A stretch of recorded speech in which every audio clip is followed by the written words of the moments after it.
देखिए फ्रेंड्स, अगर आप यूपी टेट, सी टेट या अदर स्टेट लेवल टीटी की परीक्षा दे रहे हैं या फिर आने वाली शिक्षक भर्ती परीक्षा की तैयारी कर रहे हैं तो ये वीडियो आपके लिए बहुत ही इंपॉर्टेंट है। बाल विकास और शिक्षण विधि, चाइल्ड डेवलपमेंट एंड पेडागॉजी एक ऐसा टॉपिक है जिससे बहुत सारे प्रश्न और लगातार पूछे जाने वाले प्रश्न बनते हैं। यानी कि कुछ प्रश्न तो ऐसे होते हैं जो कि बार बार परीक्षाओं में रिपीट होते रहते हैं। तो परीक्षा से पहले आपको इन प्रश्नों को एक बार और रिपीट करके जाना चाहिए, यानी कि एक बार इनका रिवीजन आपके लिए बहुत ही अहम हो जाता है।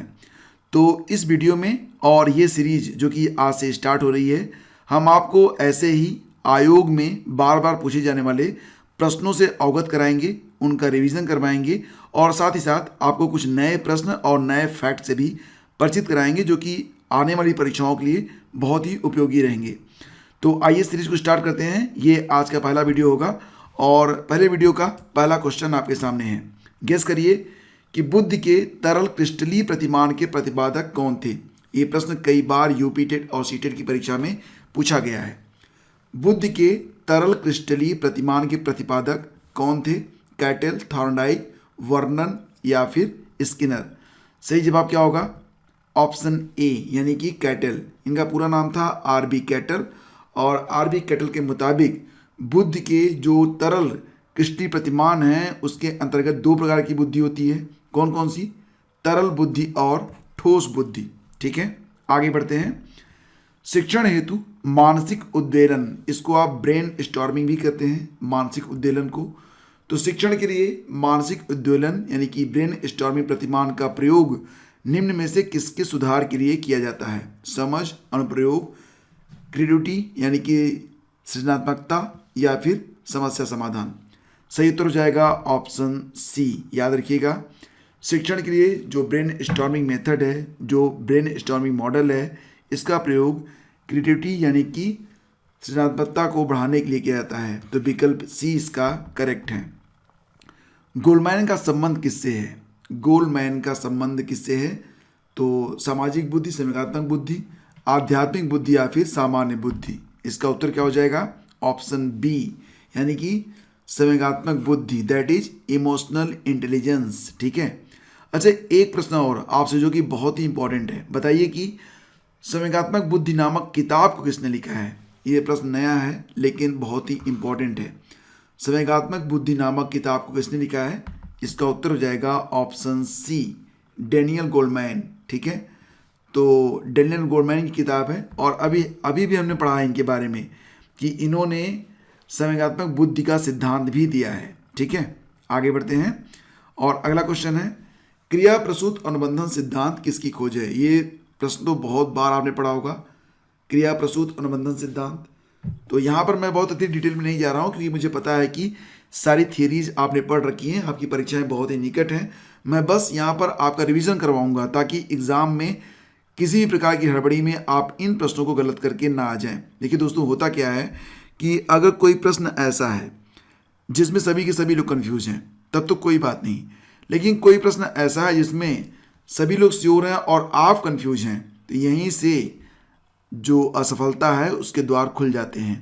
तो ये द्वार हमेशा बंद रखना है, इसलिए प्रैक्टिस को करते रहना है और अभ्यास छोड़ देने से तो बड़े से बड़ा बुद्धिमान और बहुत ही प्रचंड विद्वान भी अपनी बुद्धिमत्ता को खो बैठते हैं। तो प्रैक्टिस लगातार करते रहिए। क्रिया प्रसूत अनुबंधन सिद्धांत की खोज किसने की है? सही जवाब ऑप्शन डी होगा, स्किनर ने। कभी कभी एग्जाम में भी पूछा जाता है कि बीएफ स्किनर ने अपना प्रयोग किस पर किया था? तो चूहे और कबूतर पर किया था।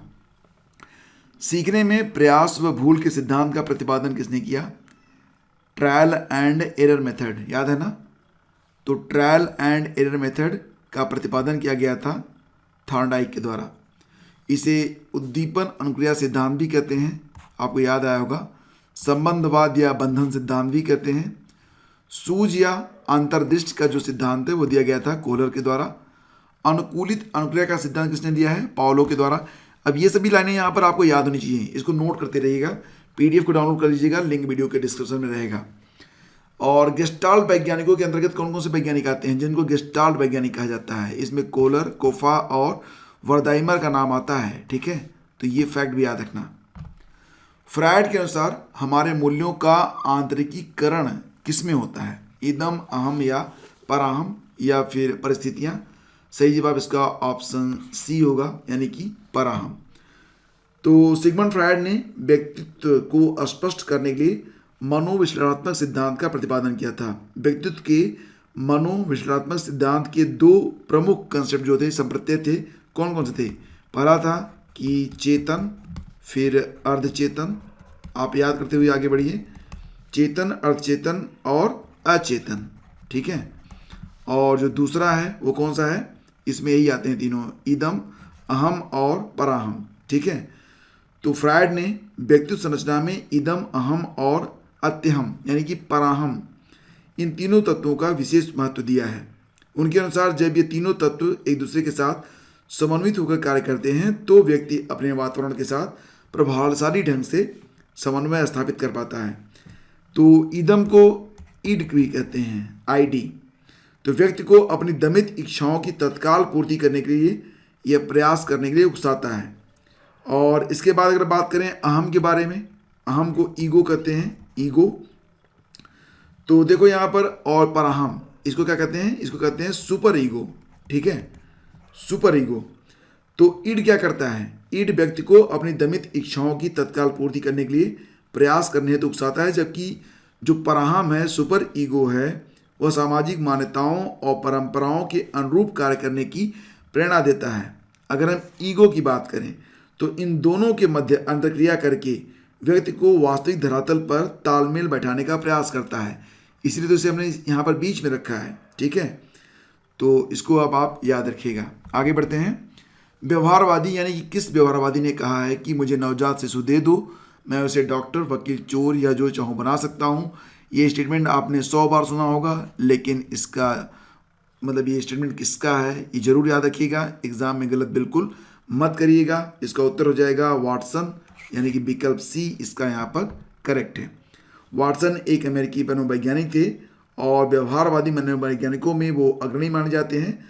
वाटसन ने मनोविज्ञान के क्षेत्र में व्यवहारवाद को स्थापित किया और मानव विकास में व्यवहारवाद की भूमिका को महत्वपूर्ण माना। उन्होंने अपने व्यवहारवादी दृष्टिकोण को 1913 में कोलंबिया विश्वविद्यालय में प्रस्तुत किया था। तो ये स्टेटमेंट याद रखिएगा, कई बार पूछा गया है। एसओआर किसके द्वारा प्रतिपादित किया जाता है? मतलब एसओआर थियरी किसके द्वारा प्रतिपादित है? तो बताओ। और इसका उत्तर हो जाएगा ऑप्शन, गेस करो, ऑप्शन डी, जी हाँ, वुडवर्थ। तो एसओआर मतलब स्टिमुलस, ऑर्गेनिज्म एंड रेस्पॉन्स, इसको किसने दिया है?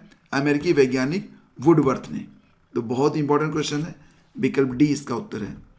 विकास की किस अवस्था में बुद्धि का अधिकतम विकास होता है? बुद्धि का अधिकतम विकास कब होता है बताओ? किशोर अवस्था में, ठीक है। ऑप्शन सी इसका करेक्ट है।